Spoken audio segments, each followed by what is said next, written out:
Benvingudes, benvinguts. Welcome to Barcelona. My name is Cristina Mas, and I am journalist covering the Mediterranean area for ANA newspaper based in Barcelona. I am very honored to facilitate this roundtable on social movements, peace and migration in the Mediterranean. Sorry to say there have been some last-minute changes in the program, so I introduce right now our panelists. Here on my left we have Ala Harrash, just arrived from Ramallah. She arrived this morning. She's a TV presenter at Palestinian Broadcasting Corporation. We have also Sahar Talat.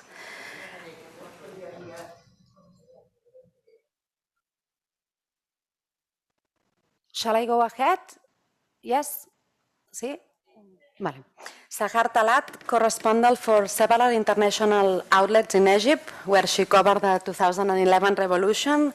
Now she is teaching at Future University in Cairo. And we have also the only male member in the table, Jordi Soler, who is a member of the European Parliament for Esquerra Republicana, where he was member of the Committee on Foreign Affairs and the Committee on Women's Rights and Gender Equality. This year, we are celebrating the 10th anniversary of the 2011 revolutions, when people in several countries dare to say enough to inequalities, unemployment, dictatorships, and went to the streets to claim their social and democratic rights. Then we saw how all local, regional, and international powers reacted to stop the wave, to extinguish that fire. And the lesson seemed to be, don't move, it can be worse. But people in the region didn't learn that lesson. We saw a new wave of mass movements in Algeria, Lebanon, and further in Sudan, Iraq, or Iran too. This new wave was stopped by the pandemic. Corona imposed what the Algerian Hirak called une trêve sanitaire, a sanitary truce that now is coming to an end as we enter a new situation, probably exacerbated by the social impact of the virus, which is much deeper than the health impact. Allow me to start with an ice-breaking question, and I would like to do a very brief survey among the audience. So I will ask you a question, and I will ask you to raise your hands, okay? How do you see the Mediterranean region now, 10 years after the 2011 revolutions? You have three possible answers. One is Mediterranean now is a better place. The second one is Mediterranean now is a worse place. And the third one is I have no clue, okay? So who thinks that the Mediterranean is a better place now than it was 10 years before? Please raise your hands. Nobody? Good. 2? 3?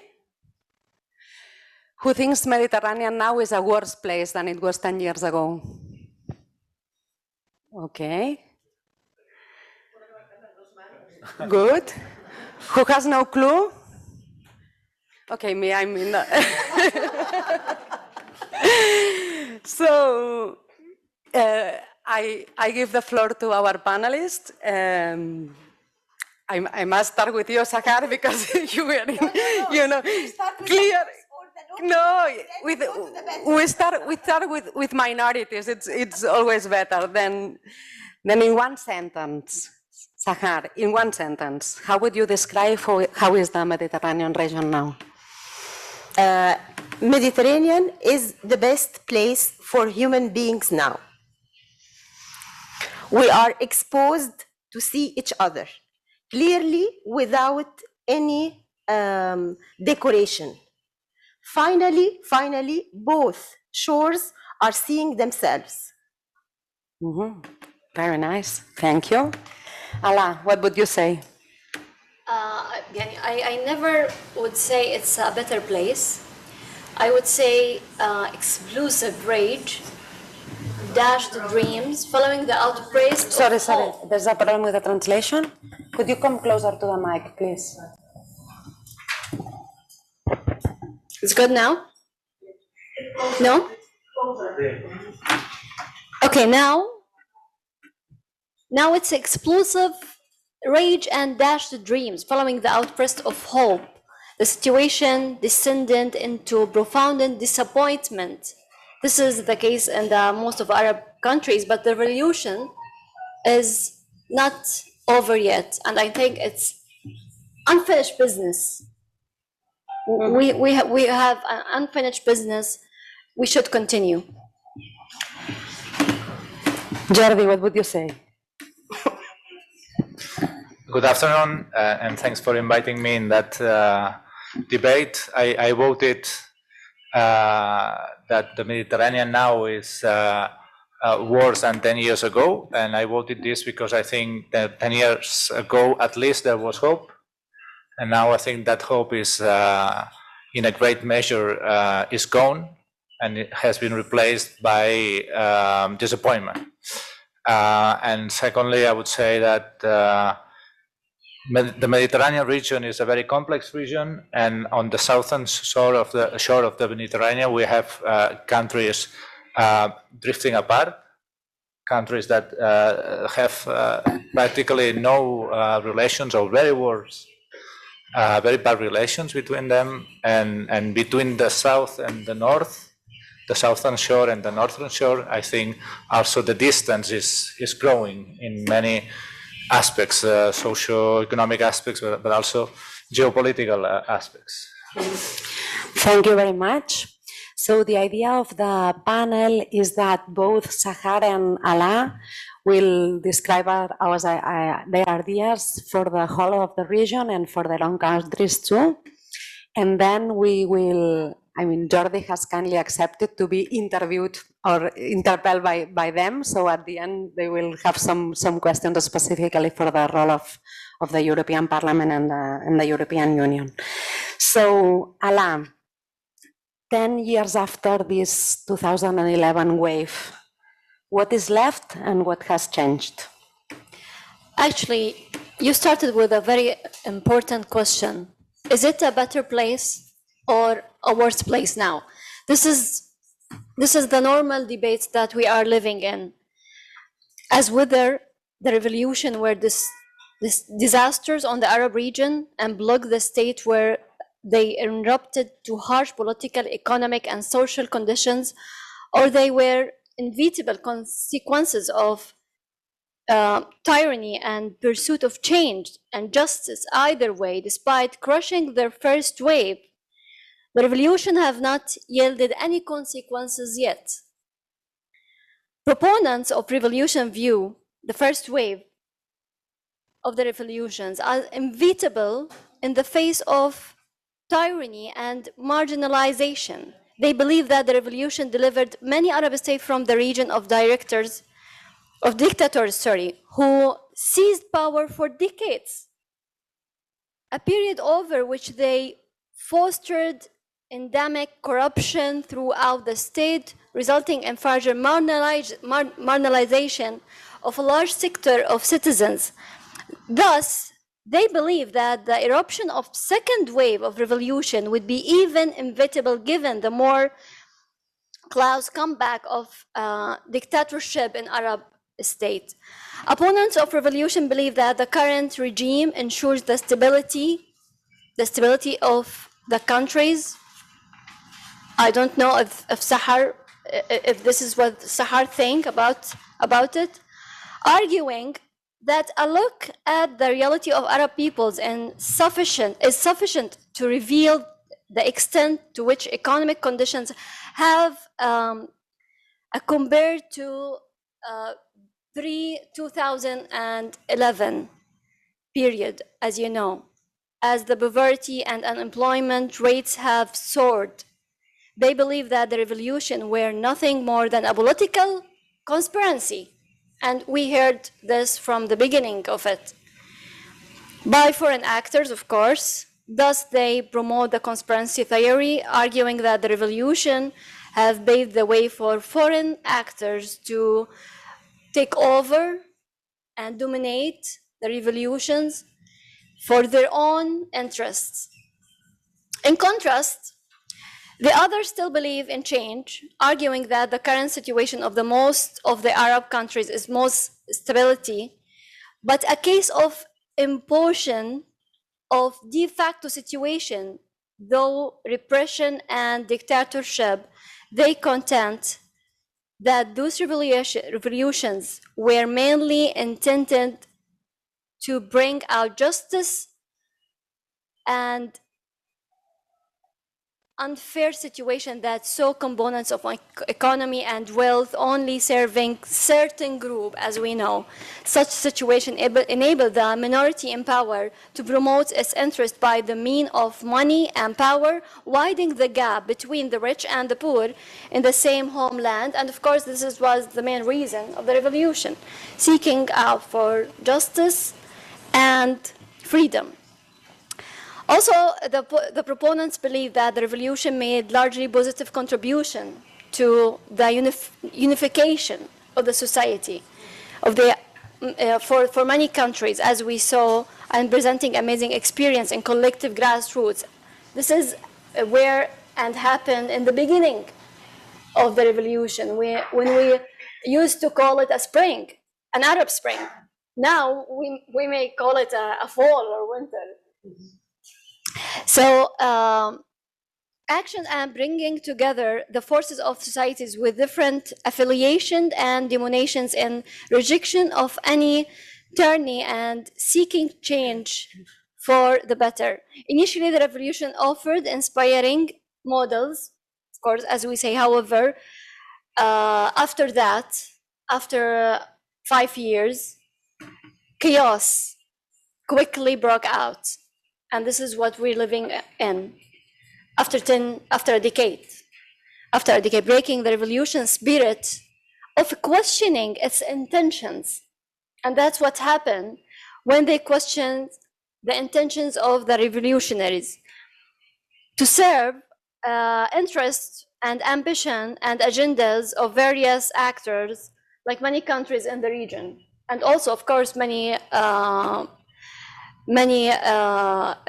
parties from other countries, not only the region, like Russia, I mean, and other countries. So, but of course, this is the fact was, or what happened in the Arab world. But in Palestine, something different. Maybe this is the next step. Yeah, the next step. Sahar, do you agree with? I'm sorry. Sahar, do you agree with this picture of the winter coming? The speech of the winter, we have been living the winter all the time.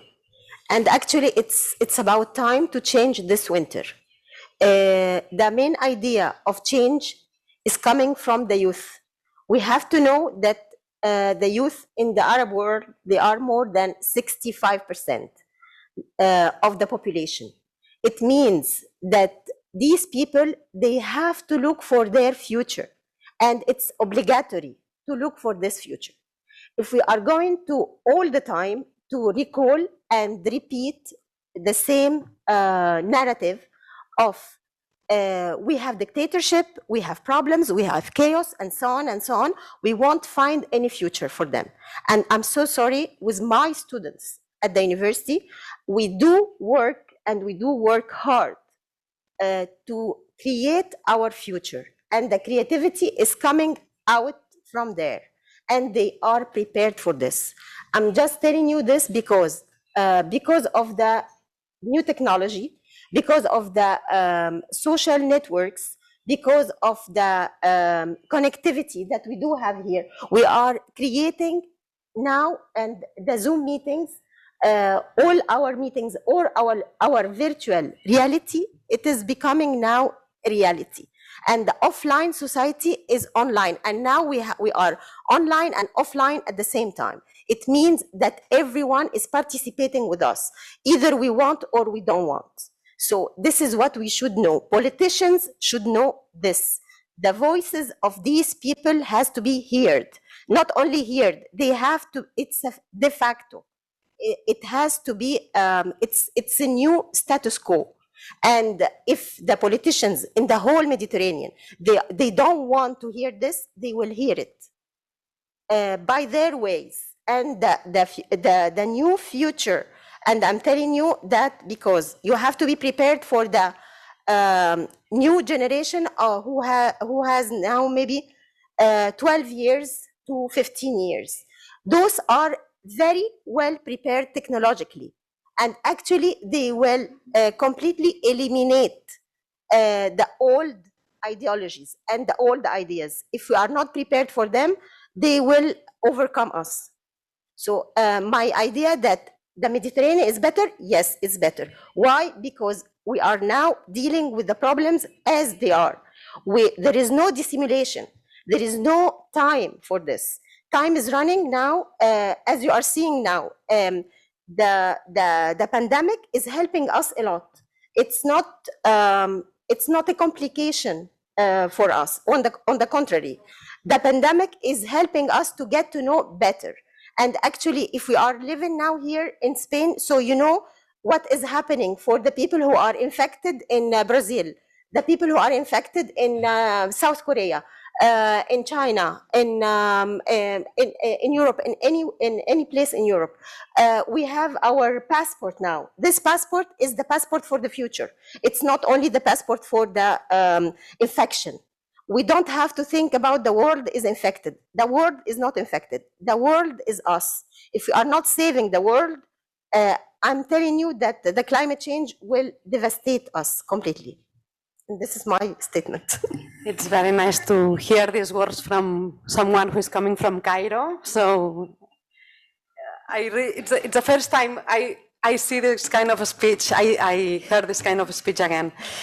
So I interrupted you before, sorry Ala, when you were going to speak about this situation in Palestine, in particular, some of these ideas of the role of the youth, of the role of connectivity. We have seen a lot of this last spring in Palestine. Yes. So maybe you could tell us a little bit, please.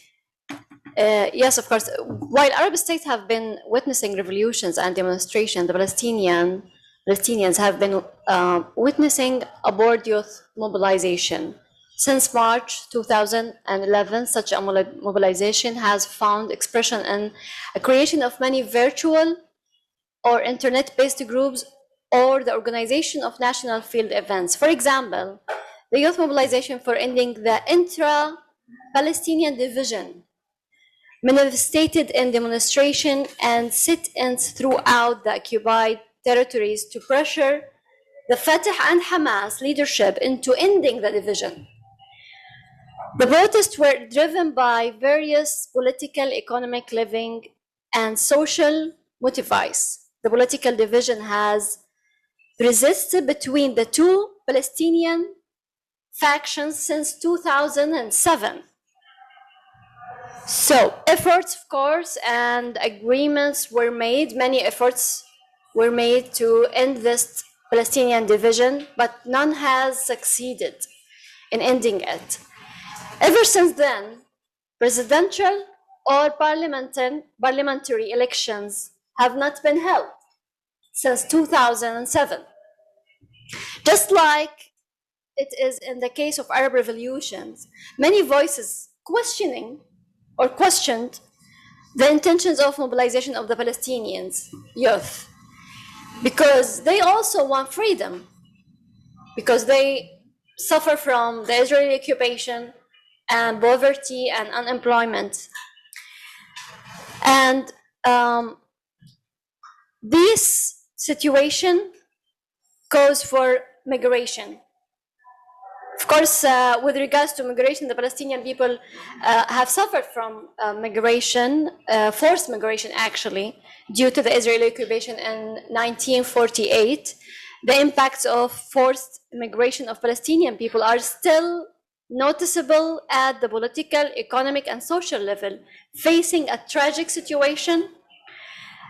Also, Palestinian youth are immigrating now from Palestine, particularly from Gaza Strip, given the scarcity of employments, opportunities, and of course economic deterioration following the 14 years of Israeli siege on Gaza.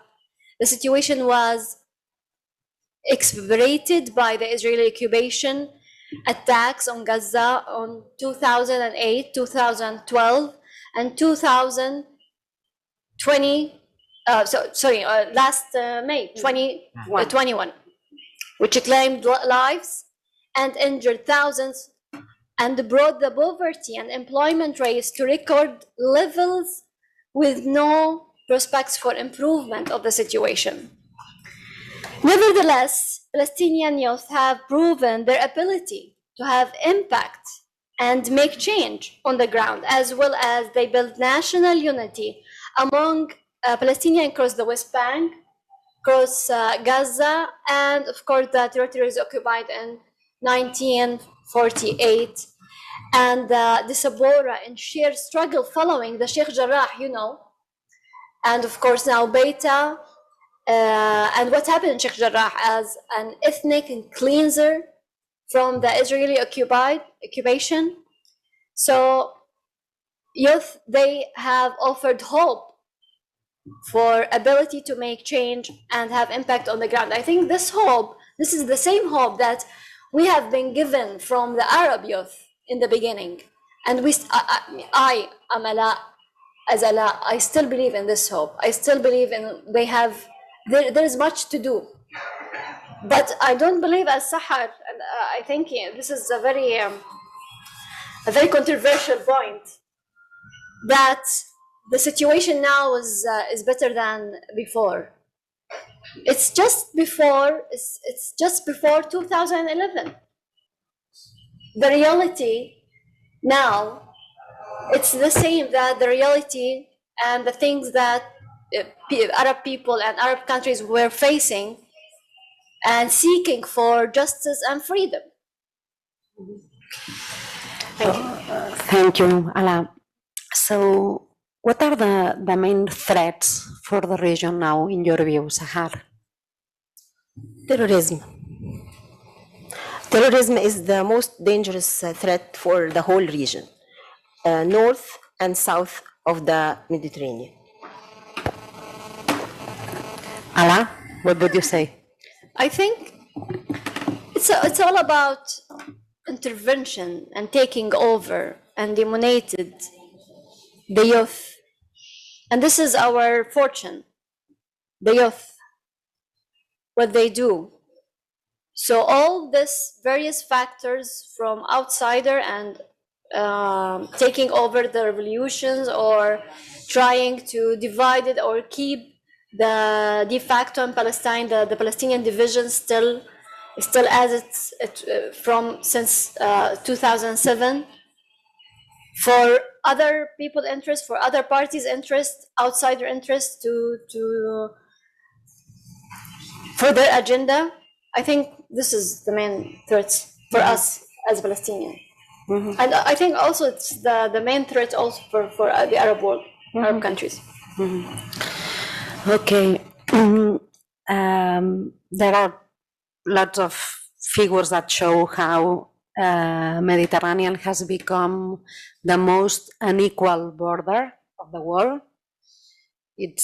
There are more inequalities in both sides of the Mediterranean than even in the Mexican-American border. If we compare living standards and political situation on both sides, it has become a massive graveyard for tens of thousands of men, women, and children. How do you think this issue of the Mediterranean, which is having a quite big political impact in the north also, how do you think that Europe should deal with that, the European countries? For me or for Jordi? No, for Jordi afterward. You can squeeze him later.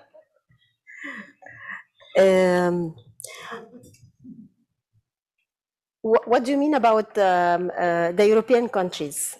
Which European countries you are talking about? You are talking about the European Union, or European countries? It means Germany, France, Spain, Italy. So you have to identify now. It's not anymore the same unity as politically as before. So this is there is a crisis of policy all around the world. So we have to face this. We have to be so clear which country we want to talk about. We want to talk about the whole union.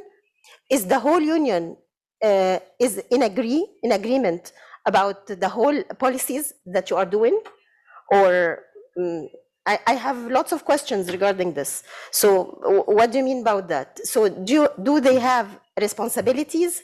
Yes, of course they do have responsibilities, but till which extent they have these responsibilities? You are receiving refugees, yes. You are receiving immigrants, yes. But where is the role of those refugees and immigrants here in Europe?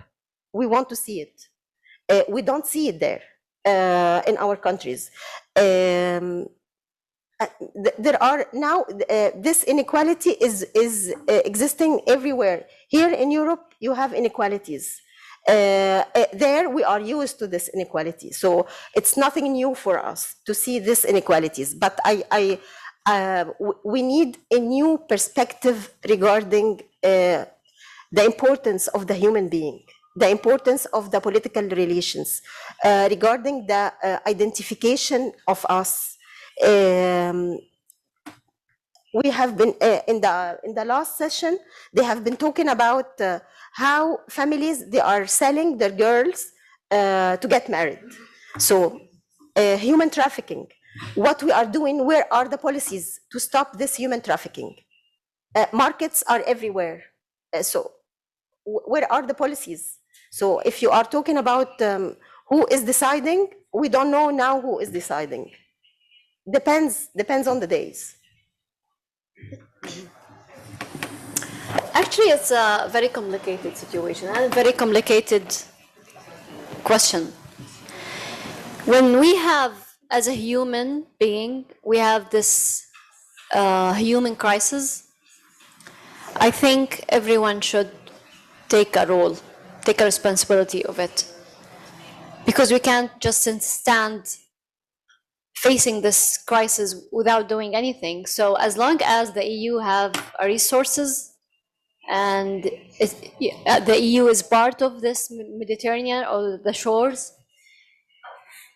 they should have an action. They should have responsibilities to be involved in this, to be involved in solving this, in helping people coming from very bad situation, from war zone. So I think it's a human role for the EU. But the question is, as Sahar said, for how long? Maybe Mr. Jordi can answer this. La reclamació, Jordi. What did you say? Well, first of all, I'm looking into the southern part of the Mediterranean from the northern part, and I'm looking into it from the European Parliament and from Brussels. I'm saying this because you live there, you know the everyday life there, and therefore you know much better than me how things are developing in your countries. But seeing it from the distance, from the European Union, and the question was, what should the European Union do? No, what should the attitude of the European Union be towards the Mediterranean? I mean, it's a matter of political priorities and political will. We always say that for the European Union, we have two priorities in our neighborhood. One is the Eastern neighborhood in Eastern Europe. The other one is Southern neighborhood on the north of Africa, Middle East. But I mean, when you read the papers and the documents issued by the external service, EU external service, or by the European Parliament, it's very clear that the Mediterranean is a priority area. But when you go beyond the rhetoric and beyond the words, and you question yourself, is there really a political strategy, coherent, unified EU political strategy towards, let's say, the MENA region? I don't think there is at all. I don't think there is at all. And this is not only regarding our southern neighborhood. This is a big problem for the European Union when it comes to our external action, because it's very difficult to build consensus. We need to have consensus in the European Council in order to act externally as European Union, and it takes a lot of time and a lot of effort. And normally, when you need unanimity, you reach, the least common denominator, which is always a bit frustrating because it's never ambitious, no? And I think that's what is happening to us towards the Mediterranean region. There is no ambitious, coherent EU policy towards the region, and what is worse, if you look at member state strategies, especially former metropolis of the region, they have much more clear interests and clear strategies towards concrete countries in the region than compared to the global EU strategy towards the region. So first thing, I think there is a lack of political clarity and a lack of clear political strategy. If we go beyond the documents, I mean in real action, and then we don't use our leverage in the region. I mean, now there is this new agenda for the Mediterranean.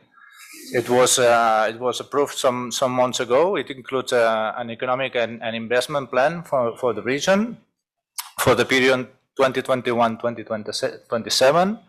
It's 7 billion euros, which is not bad. I mean, it's quite a lot of money. But I think this money has to be spent, or has to be, invested according to certain criteria. And for me, there is a key word, which is conditionality. This is, and sorry, maybe this is not, politically correct, but this is EU taxpayers' money. Yeah, sure. And we want, I mean, a majority of EU citizens would like to see a southern Mediterranean which is stable, but not only stable, where human rights are respected, when inequalities, are less and less, where is democracy, where civil society can flourish. And if we have some money, if we have some instruments, external policy instruments, and if we would have political will, then all the projects, all these investments should be conditioned towards specific steps, towards more democracy, more respect for human rights. And I think we don't do enough in that sense. We don't use our leverage that we don't have, because again, this is a big sum of money, and this is not the only instrument that we have in our relation with the Mediterranean. So I think we lack a clear strategy, and we don't use all our leverage in the way we could use, to promote improvements in the Mediterranean. Of course, it's not up to the European Union, to change things on the ground. It's up to the civil societies there. It's up to the authorities. It's up to the people living there. But we do play a role, because we say in our documents, we say we do care a lot about our southern neighbors, and using in a better way this conditionality, I think we could, deliver, or we could help deliver much more than we do now. Jerry has mentioned a word that I know you didn't mean that, but it's very wide used in European political responsibles when they talk about stability. It's like we need stability in the region. What comes to your head when you hear this?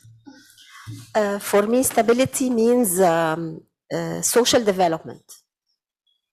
And actually, if we are developing education, if we are developing health systems, if we are developing infrastructure, if we are developing childhood and protecting the youth, here we will find stability. Otherwise, we won't have any stability, because if we don't protect women's rights, if we don't have a real political participation, if we don't have changes of power in a democratic way regarding the perception of democracy in each country, because we cannot impose democracy in places that they have no clue whatsoever about democracy, because they will convert it into a chaos. And this is what we are seeing in so many countries. So those are elements that they do depend on real cooperation, and the cooperation from those who knows to provide those who doesn't know, to create this stability, to create to decrease this gap, because there is real gap between the intentions and the reality. The intentions all the time, we have all very good intentions. However, how we are interpreting and formulating these intentions into actions on the ground, this is the problem. And once we are facing this problem, and we will integrate those ideas within the societies, I think we will reach real stability. Allow, what does stability mean to you? Actually, I agree with Sahar. We can't.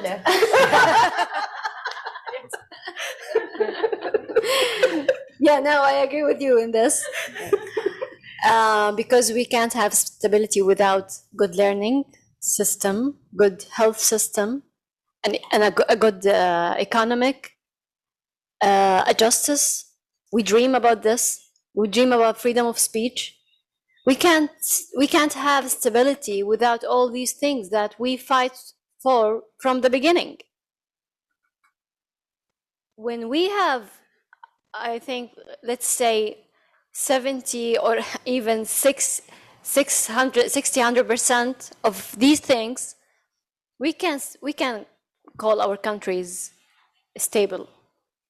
But these are important things. But our trip or our journey to have these things, or let's say a small percentage of these things, I think it's long and need many sacrifices that we have made, and need work, and need awareness, and need respecting each other, and respecting the differences between us, and respecting women. We have a very controversial issues we should work on, and I think it's a very hard job and it will take a long time. The problem is that some political responsibles, they use stability as just keeping the status quo as it is, no? No comment. Okay, I would like you to comment a little bit also on another big threat for the region, which is climate emergency, which are one of the regions more already touched by this emergency. And when we look at the forecasts in the very, short future, there is no much room for optimism, no? How do you see this issue, and how is it perceived in Southern European societies? The climate change? Yeah. The climate change. Actually, as a Palestinian or a journalist living in Palestine, we are not contributing in the climate change. We feel the consequences of the climate change. But I don't have that much information about it, and this is not my job. But as a journalist, my responsibility is to raise awareness about this huge problem we are facing, because we lived the last summer, a very hot summer with fires and floods and everything in Palestine, very hot summer. But I noticed that when we are talking about the climate change, Palestinian people, they said, okay, we don't have, it's not my fault, it's not our fault. And how can I be involved? How am I involved in this, in making this problem? But as a TV presenter, I always, in my priority, I always focus on this subject and trying to raise awareness. And as a mother, I trying to raise awareness for my kids, because I tell them this is our planet and our responsibility, and we have to save the environment, because we are living on this planet. And because everyone thought or think it's not my fault, it's all the little things that leads to the problem, because it's all our actions, our wrong practices that leads to the climate change. And everyone think this is I'm not part of this, but he is. Mm-hmm. By not doing the recycling, by firing gases, making fire, and all these gases. But it's about having this aware about saving the environment. Mm-hmm. Thank you. What can you tell us about Egypt, Sahar? Your students, are they concerned by this? Is there a public debate on that? I mean, clearly in the northern side of the Mediterranean, it has been a matter of the youth, no, to raise this question on the table. What about the south? Yes, we do. We are starting since 2 years to have a campaign of awareness regarding environment, especially in schools and at the universities, because we have been and there are lots of NGOs that they are working on environmental issues. We have activists and advocacy groups that they are linked with Save the Planet and lots of international organizations. They are working on this. We have been suffering from several problems regarding environment, especially now. For example, we know very well that with the new dam that it is constructed in Ethiopia, we won't have water in Egypt, and we have almost 110 millions of Egyptians who are living that they do depend on the water of the Nile. So it's a huge problem for us, and we started to be convinced that we have to recycle water. We have to start to recycle the irrigation system of the agriculture. We have lots of plans. For instance, we have groups. I have a group of my students. We go like every 15 days to special place to plant trees. So we have lots of and those are, you can say, from macro level, the government is working on this, because actually we have no other options. And from the micro level, we are doing this advocacy now regarding saving the environment, because we are, you have to think that we are too much from from point of view of numbers of people.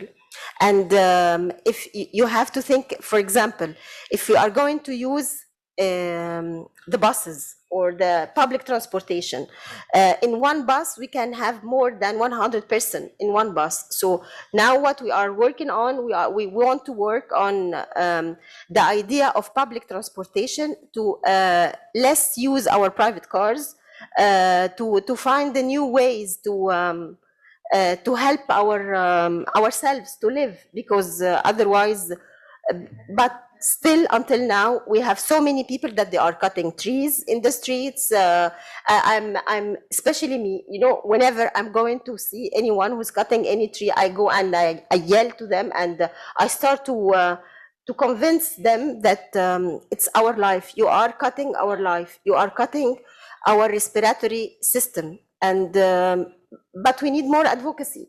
We need to work on this. We need to be aware that it's not coming easily, because we have lots of poverty. We have also lots of analphabetism, and the analphabetism is leading to these results, which is let's use what we have, and without even thinking about what could happen. But now people are, I think, reacting differently, and they want to see themselves living in a different place, in a better place. And thanks to the network that we have now, and everyone is having his cell phone in his hand, so they could see the whole world, and they will ask themselves, why don't we have the same, for example, like the Paradise Islands that they exist here or there, and they are saying, we need to have something like this in our country. So some of the people, they do work on that, and others no. So we need to work on this. It's a huge problem. Ala, I'm sure you have something to say on water.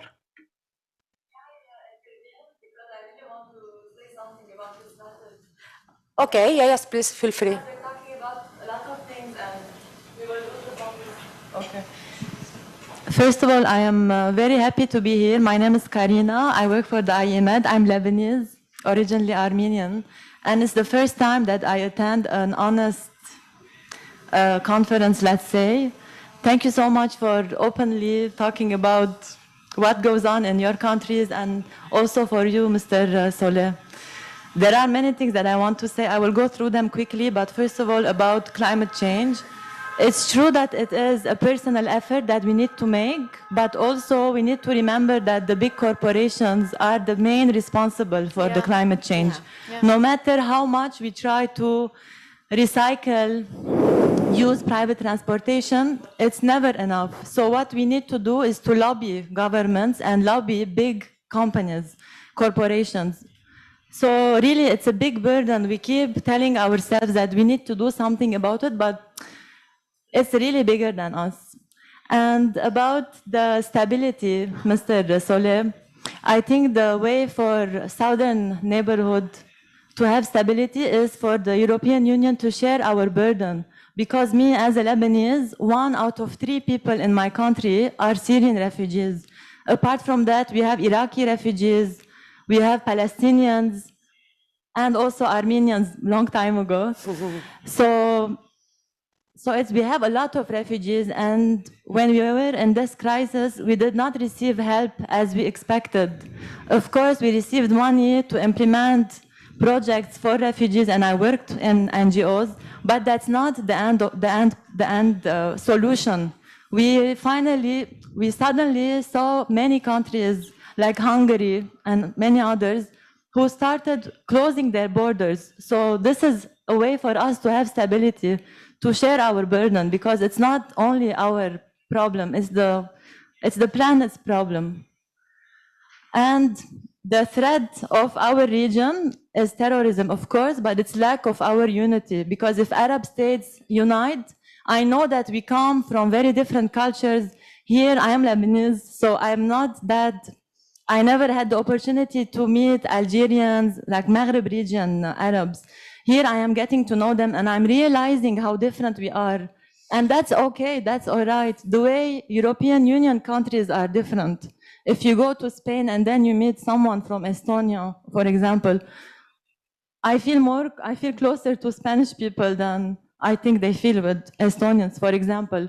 So it's okay to be different, but we need to agree on the main values to be able to lobby again and to cooperate with the European Union and not always have this attitude of asking for help, asking for assistance, asking for money. No, the civilization started in our region and we really matter and we want to live.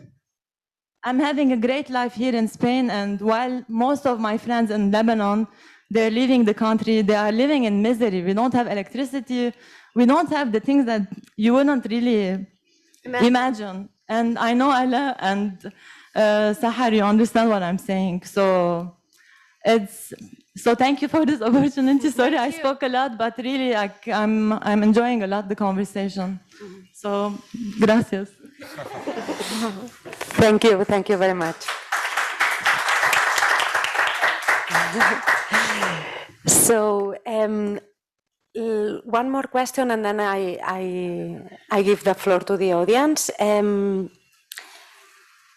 We see growing violations of democracy and human rights on both sides of the Mediterranean again. I mean, it's not only a matter of the South, even if the situation in some countries is really awful. How is this affecting you as women journalists, you and your colleagues? Actually, the Israeli occupation forces systematically the Palestinian journalists, especially women. And we can see this on the ground. During the last attack on Gaza and the occupied West Bank, Israeli warplanes struck 33 media institutions, and Israeli forces injured over 170 Palestinian journalists, 70 in Gaza, and some 100 others injured in occupation in the West Bank and the occupied city of Jerusalem. According to the Palestinian Journalist Syndicate, most journalists injured due to beating and tear gas in the West Bank. Also, many other exposing crimes committed by the Israeli occupation were deleted on social media platforms. As we know, Facebook restricted and Instagram restricted many accounts for Palestinian and prevented them to write about the Palestinian, the Israeli occupation, and of course there is no freedom of speech, or there is no Palestinian information about what's happening on the ground. On the contrast, of course, the Israeli narrative are there on these platforms. So when we talk about Palestinian women, in Palestine, the struggle for women's rights could not separated from the struggle for rights and statehood. Palestinian women suffer from a combined violence, actually. Firstly, at the hands of occupation and the society. Women suffer from also masculinity in the Palestinian society. Of course, this is one of the most problem we are facing as a journalist also in working on the field. And violence against women in Palestine will not stop without seriously addressing the factors of masculinity at all levels, just like any other place in the world. Of course, in coronavirus and corona pandemic, these rates were very high because of the lockdown, and which affected especially women and children, disabled, elder, especially women. And this, I think, this happened all over the world, but we can we touch it and feel it with numbers in Palestine. So this is one of the most problem we face it as a journalist and as a woman, from facing many and complicated violence, whether from society or also from occupation. whether as a journalist, doing my job on the field, and also women defending their lands from Israeli occupation, which trying and aiming to take over the Palestinian lands, especially in the West Bank. Would you like to tell us something about the role of the PA also, in terms of human rights and democracy? Of course, of course. As I mentioned, because of the Palestinian division between Hamas and Fatah, this situation creates a lack of democracy and freedom of speech. And as I said also, whenever there's a demonstration or lobbying for something or reaching for justice, every party trying to blaming the other or accusing that these youth are working for the other agenda. So this is a problem. And of course, as I said also, since 2007, we don't have any elections. We tried, and the government insists that we should not do the elections without Jerusalem, and this is what the issue between the government and the Israeli. So they call off the elections, and it was a huge disappointment for us. Although we felt finally hope that change are coming, but also on the other hand, many people are afraid of changing because they are afraid of chaos, which if it will not coming with the elections. You see, we have brave women on the table. Sahar, this idea of,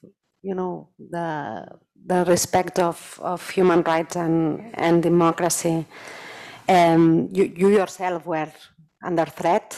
So how would you describe what is today being a woman journalist in Egypt? Actually, my presentation tomorrow will be about the situation of women journalists in Egypt and the case of Egypt.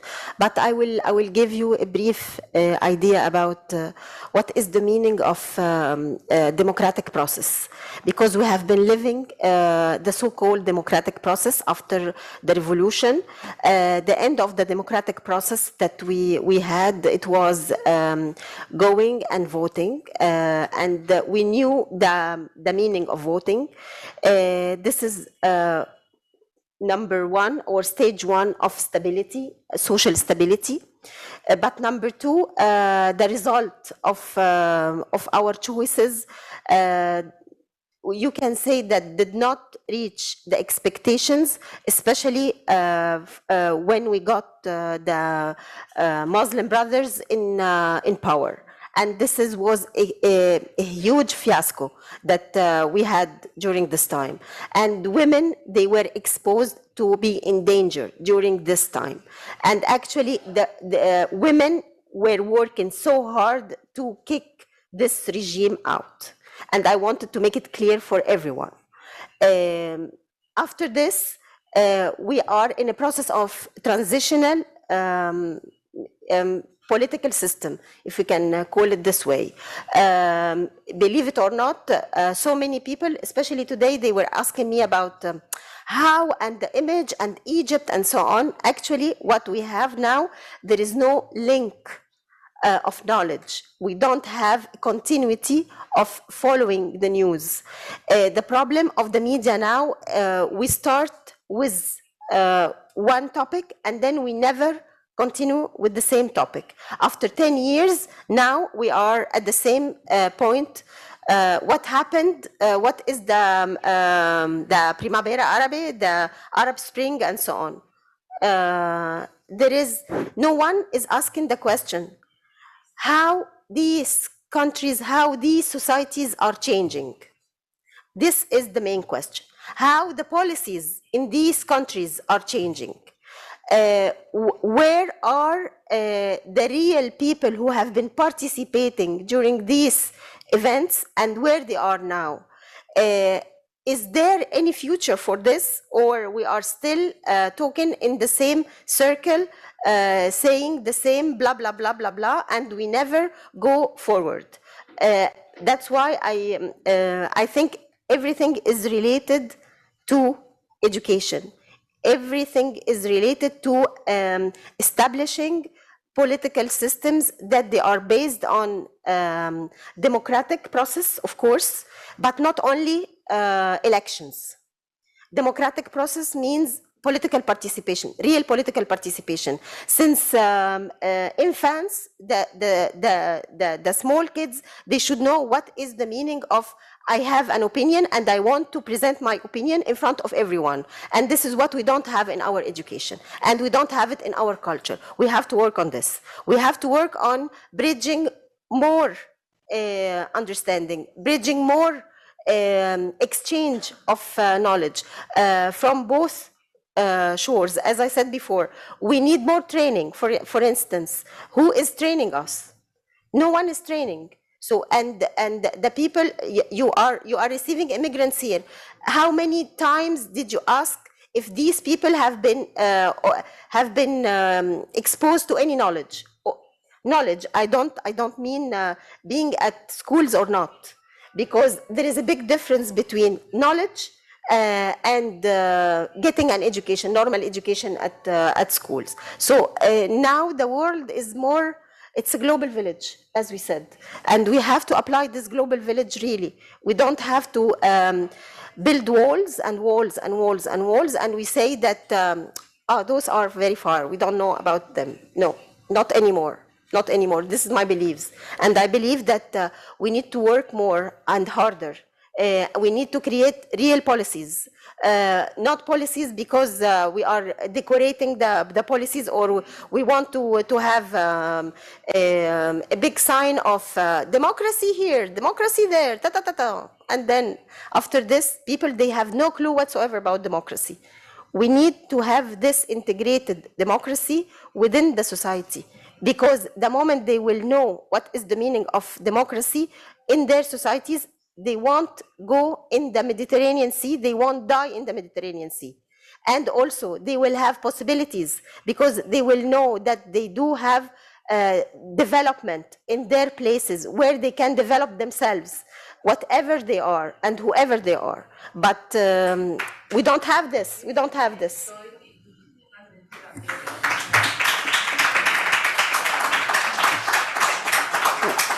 Well, probably democracy was very well taught in Tahrir Square, no? There was a real school for democracy there. So now it's the turn for Alain and Sahar to ask their questions to Mr. Soler. I just told them that he's an elected member. It's not like the people in the European Commission, so he's here as, you know, as someone who has been elected by people. And then if you have questions for any of them, you raise your hands and I note you, okay?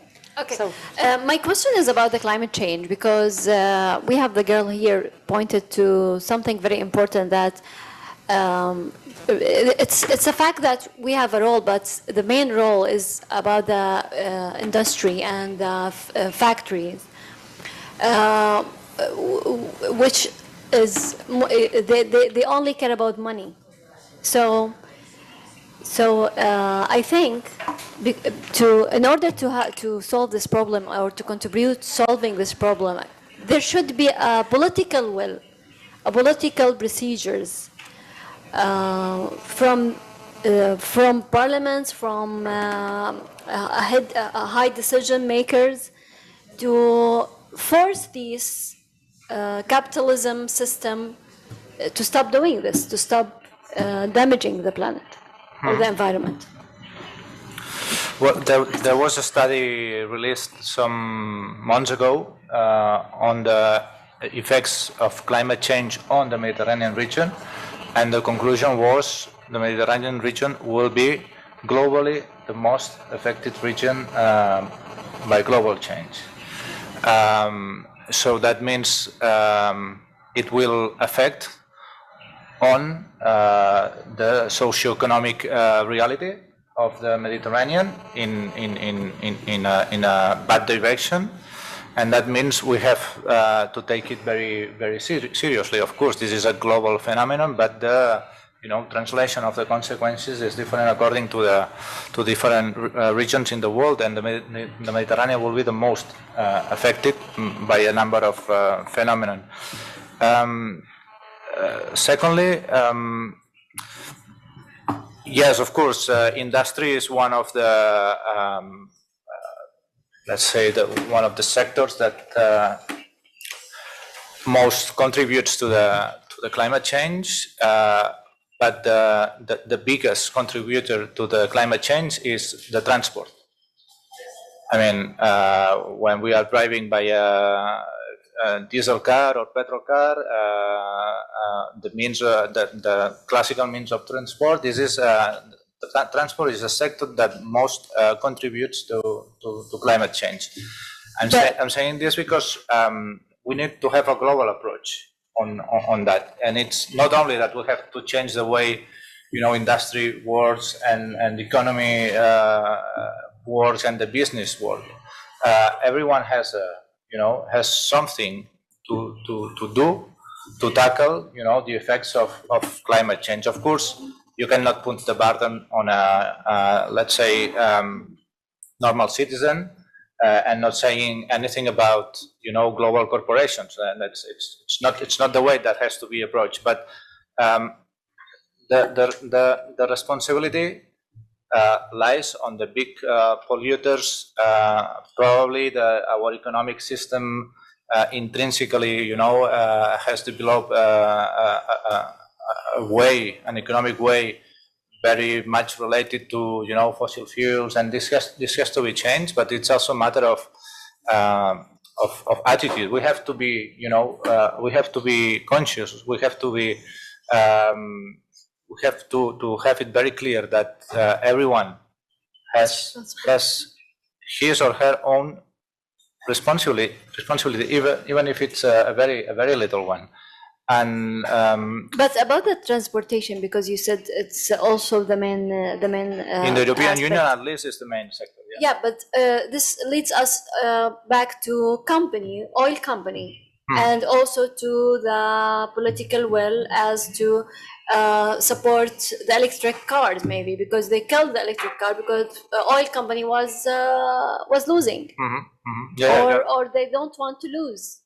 You're absolutely right. I mean, it's of course it has been a strategy from the big car manufacturers, to stick as long as possible to the petrol engine instead of switching to other type of electric motors, for instance. No, that's clear. But for instance, the European Union has set the goal to be the first climate neutral continent by 2050. That's good. So, but I mean, this is a global phenomenon, and it's good that the European Union tries to be ambitious on that.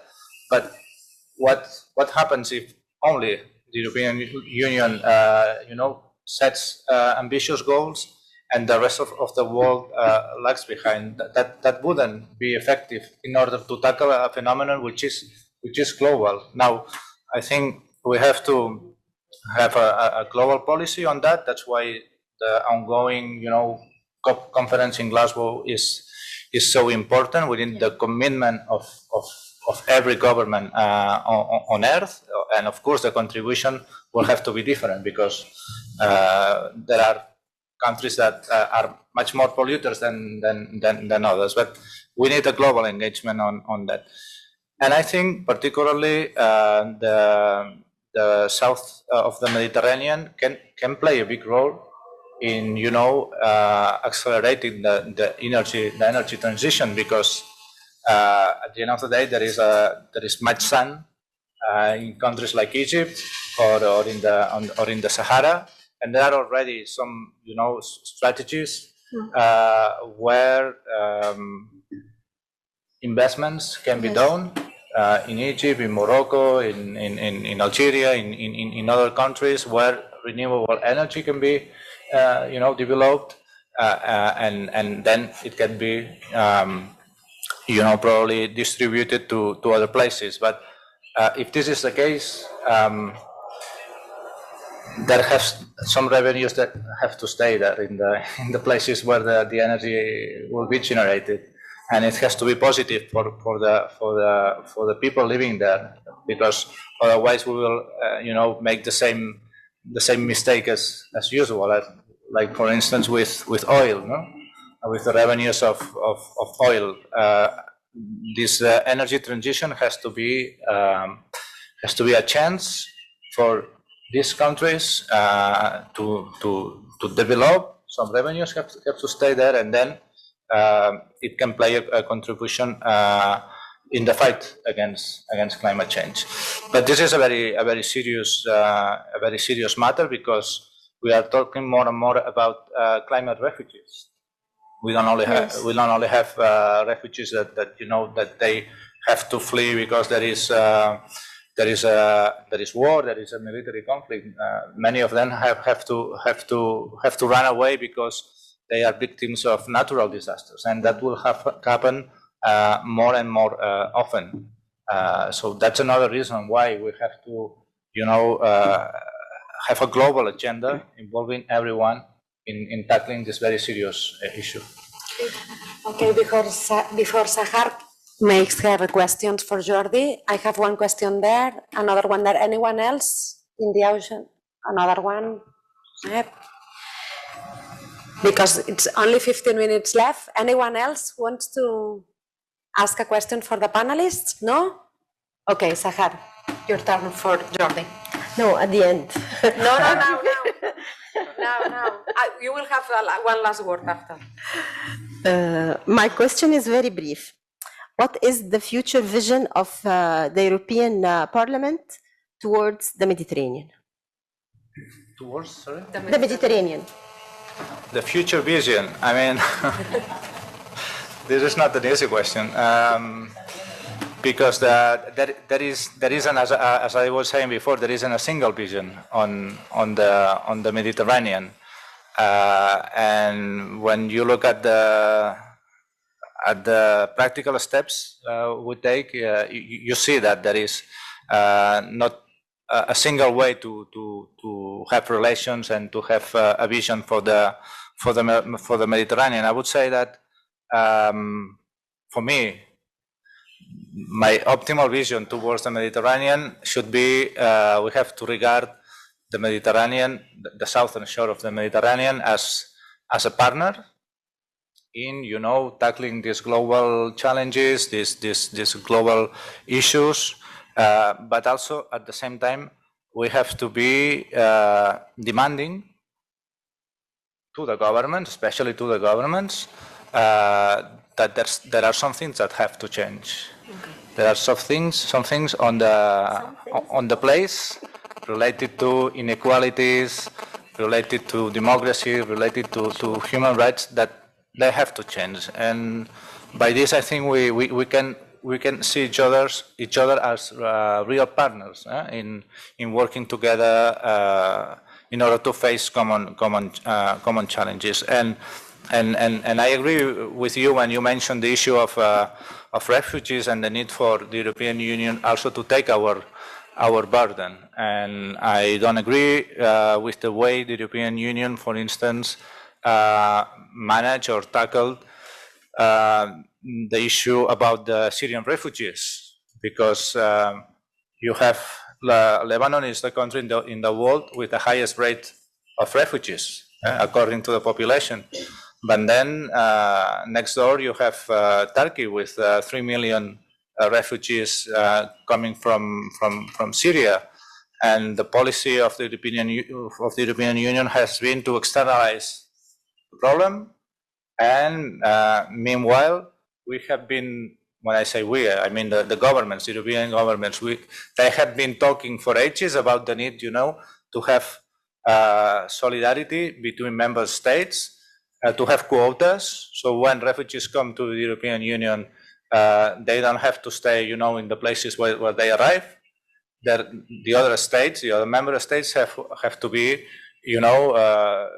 have to show solidarity with the other member states and take a number of refugees, but after years of talking about that, we haven't reached an agreement because there are simply too many member states that they want 0 refugees, 0.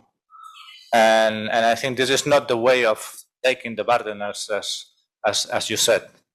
Of course, we are not in a situation, to solve all the conflicts and all the problems, but we are in a situation where we can,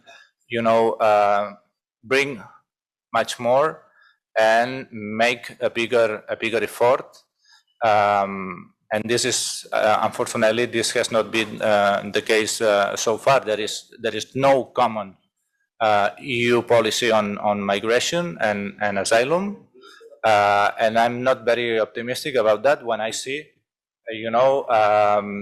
the character of some EU governments and what they do and what they say when they speak or they act regarding migration and refugees. So I cannot be optimistic about that, but I do believe that the European Union as a whole should make a bigger contribution, taking our burden, as you said, in order to try to lower the pressure in countries such Lebanon or Turkey or in the whole region.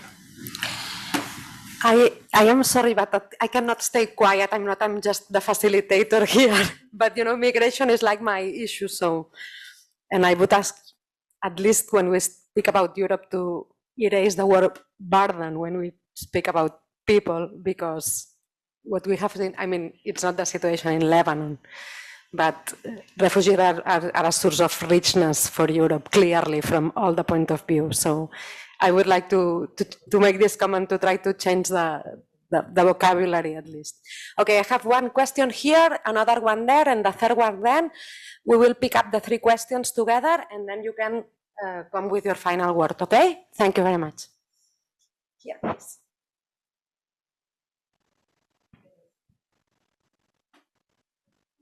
Hola. Hola. Sí, faré la meva pregunta en español, porque Sahara habla español. Yo soy de Marruecos y durante mi infancia y mi adolescencia, Egipto era para nosotros la meca del periodismo, la meca de la producción audiovisual, la meca de la producción cultural. Era el centro neurálgico del mundo árabe en todo lo que es cultural y todo lo que es las ideas progresistas, las ideas feministas con la visión en la óptica de aquel momento.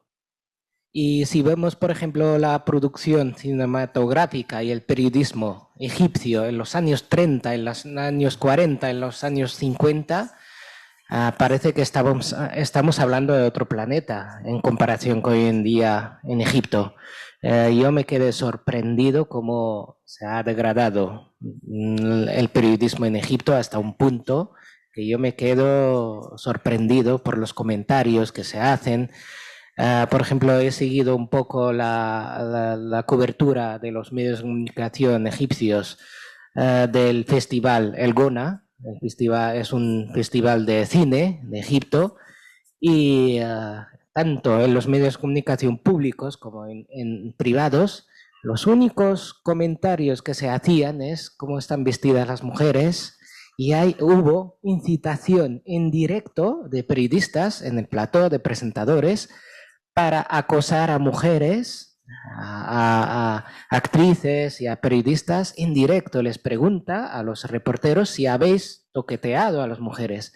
Y yo me estoy preguntando, ¿esto es Egipto el que conocía durante mi infancia y mi adolescencia? Es que si vosotros tenéis la misma visión, la misma opinión sobre lo que es el periodismo hoy en día en Egipto, ¿y cómo podéis trabajar como periodistas mujeres en un ambiente tan machista, tan sexista y tan acosador? Muchas gracias. I'll follow with the questions. Yes. Aquí darrere, aquesta noia al jersei a ratlles, sí. Hola, buenas tardes. Primero, una reflexión que también me está urgiendo, y es que me da la impresión de que se está, en general, pidiendo responsabilidad a todas las personas en cuanto al ecologismo y al medio ambiente. Y yo os pregunto a todos si pensáis realmente que tenemos la misma responsabilidad las personas individualmente o las compañías. Esta generalización de que tenemos que ser responsables todos, hay empresas que son mucho más responsables de la contaminación y del destrozo del medio ambiente que las personas individuales. Y luego dentro de las empresas hay países, no podemos pedir el mismo nivel de responsabilidad e implicación a países que han sufrido nuestra contaminación, la del norte, y les hemos mandado la basura, y ahora les estamos diciendo que ellos no pueden contaminar, no se pueden enriquecer como lo hemos hecho nosotros. Quiero decir que es un discurso muy generalista de que debemos ser todos responsables, y quisiera saber qué es lo que pensáis vosotros. Y luego otra también reflexión, pregunta. Cuando se habla de la estabilidad del Mediterráneo, a mí esta palabra personalmente me gustaría preguntar qué representa para vosotros, qué significa la estabilidad, porque yo tengo la impresión de que hay una idea colectiva, un imaginario colectivo de que la estabilidad es la falta de movimientos, la quietud, la calma. El Mediterráneo no es calmo, nunca lo ha sido, nunca ha estado quieto. La humanidad nunca ha estado quieta, se ha movido constantemente. Y a mí, yo cuando escucho mucho la palabra estabilidad, me da un poco de miedo, porque es una palabra que utiliza mucho la derecha, la quietud, la calma, y en el fondo pienso, no sé qué pensáis vosotros, que se quiere ligar la estabilidad con el movimiento, perdón, la estabilidad contra el movimiento, que quiere decir de personas que van y vienen. No sé si me he explicado. Sí, seguim, Gràcies, cap allà. Bueno, jo, en part, m'ha agafat una mica la pregunta que volia plantejar la companya, però deixeu-me dir que una de les coses que jo sempre m'estic plantejant davant d'aquesta desigualtat que pugui haver de la responsabilitat civil de no contaminar, de no consumir determinats, o sigui, d'estalviar el consumisme, per exemple, per intentar, doncs, allò que ja no se'n parla, o se'n parla tímidament del decreixement, que era la teoria aquella famosa, que no estem disposats mai, en castellano, que no estamos dispuestos nunca a poder, digamos, asumir, que tenemos que pensar que el decrecimiento es inevitable, puesto que estamos expoliando a los países y empobreciendo a los países del sur global, ¿no? Entonces, cuando hablabas, Jordi, del tema de la Unión Europea, ¿no? O sea, el problema de la Unión Europea es que precisamente es la unión de los estados. O sea, no existe ni tan solo una federación europea, no existe la política común, aunque a veces, como el nombre dice, la política agraria común, no, o sea, son decisiones que se toman, pero que luego hay muchas otras que repercuten en el cambio climático, por ejemplo, y que depende de cómo lo aplica cada estado, igual que respecto muchas veces a la migración.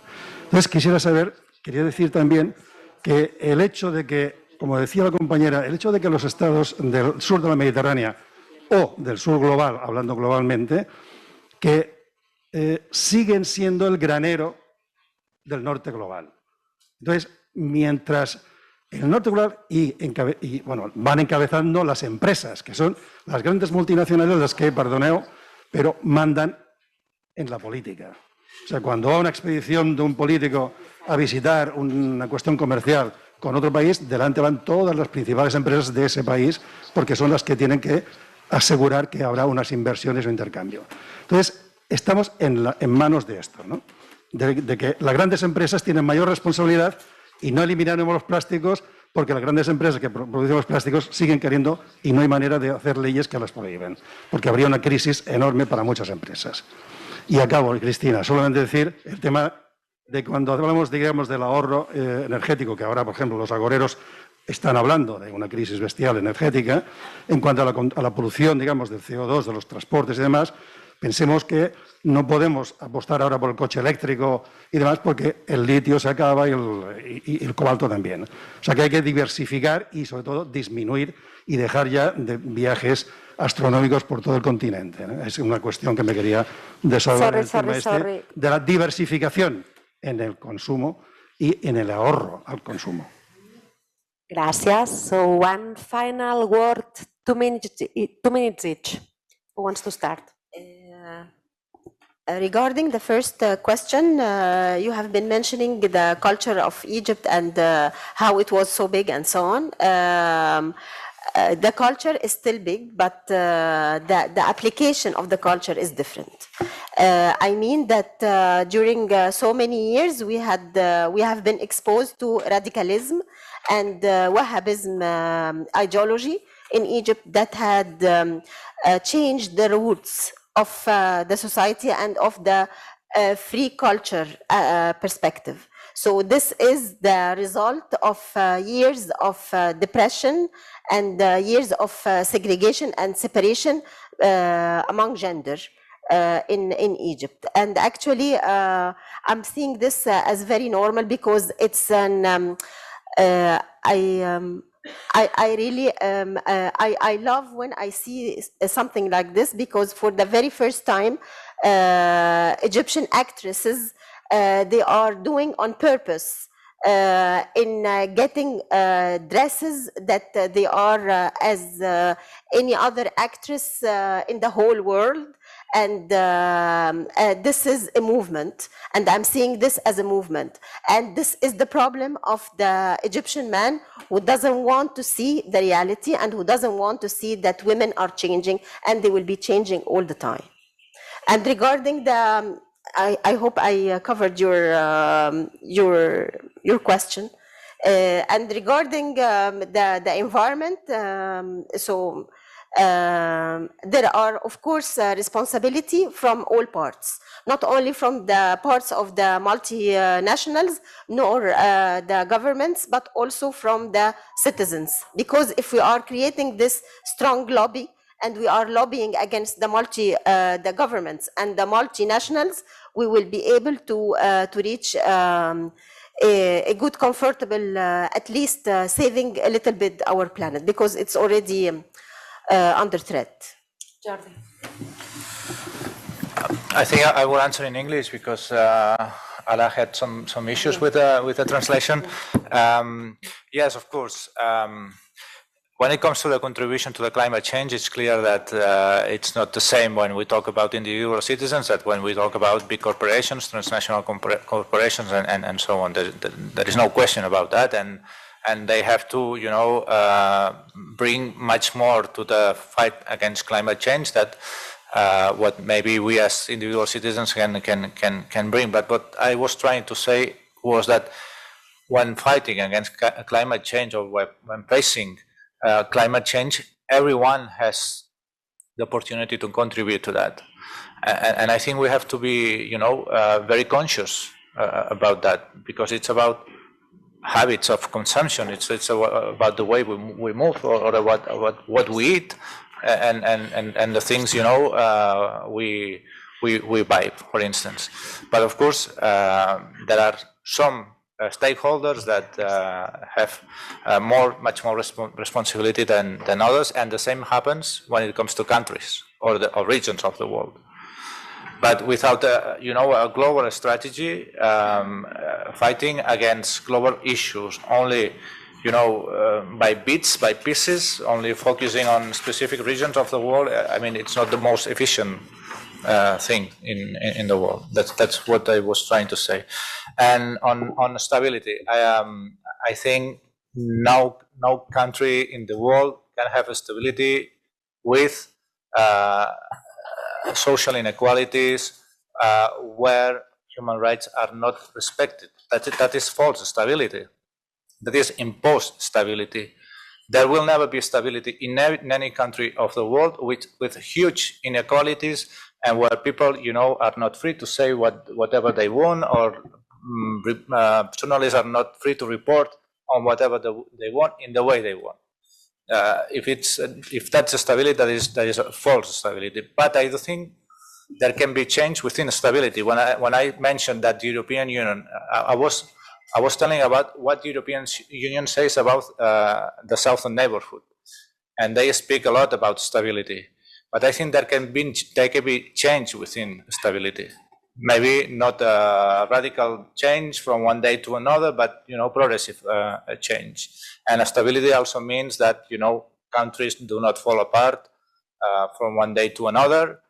For instance, as it happened in Libya, or also now she left, but also the very troubling situation now in Lebanon. That's why the European Union brings, to the fore this concept of stability. That doesn't mean that we don't want change. We do want change, but we don't want this region or countries of this region to suddenly fall apart. I think that's what they mean when they say stability. Yes.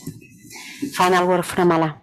And sorry, can They will kill me, eh? They will kill me. No, my final word. There will also now be stability if we don't tackle protracted conflicts in the region, such as the Israeli-Palestinian conflict or the conflict in Western Sahara. And we Europeans have to be much more coherent and much more vocal on that, because these are conflicts, focused on specific countries, but they have a repercussion all over the area. And we can do something as Europeans regarding this.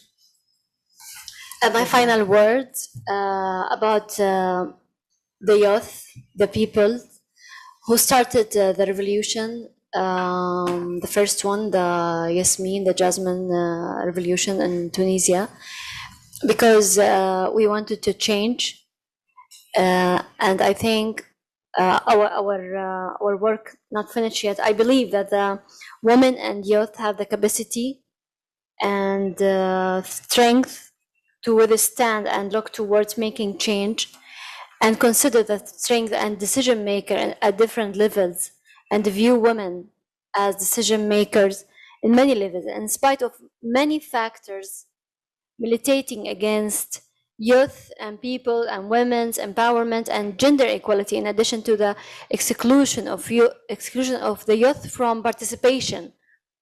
And this is one of the most important things that we wanted and asking for, is to participate in this in making decision in these countries, counting on youth continuous to offer the hope for change. Thank you very much for all the panelists. It was amazing.